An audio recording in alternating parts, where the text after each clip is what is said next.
All right, we're here on the light, coming to you from the great city of Pleasantville once more with Pleasantville's number one citizen, His Honor Jesse Tweedle. And I asked him to discuss a letter writing campaign he had with some of his citizens who are not yet old enough to vote. But I'll let him tell you about that. Well, I try to reach the kids once a week, and I targeted first graders.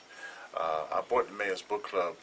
I'm on the Educational Foundation for the League of Municipality, and what I did was I bought the Mayor's Book Club to South Jersey, and the school I selected was South Main Street School.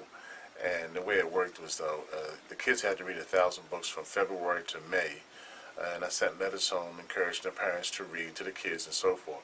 So I continued reading to the kids on a weekly basis. I'll stop on the way to work and read a book to the kids, and I would ask them questions about what are some of your thoughts about how you can make Pleasantville a better place to live.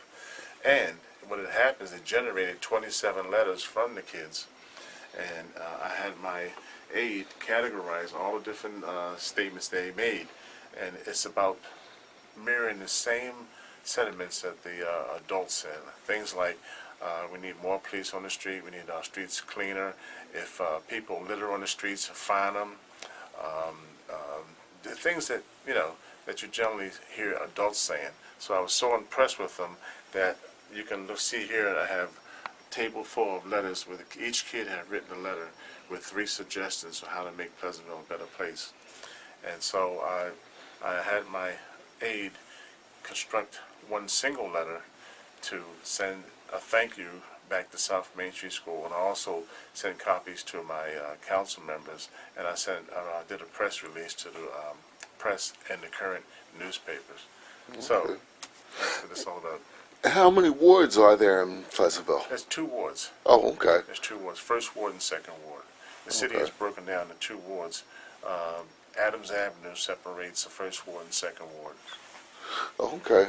So, And there's 4 elementary schools. and there's 4 elementary 4 schools. yeah. 4. Okay.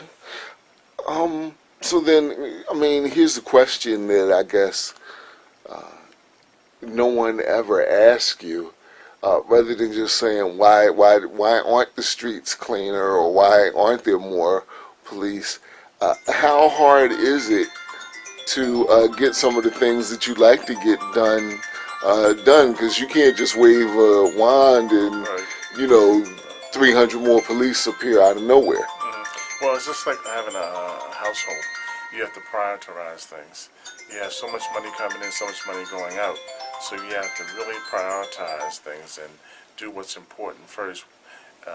Safety, cleanliness, and so forth and all. You have to manage that on a daily basis. And I try to explain to the kids how, their parents have to make sure there's food on the table, make sure there's gas in the car. So you have to prioritize different things, which is important. And that's how you run a city, the same way.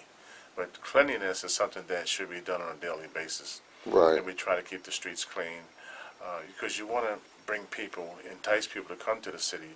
And we're working on paving the streets, which changes the whole landscape.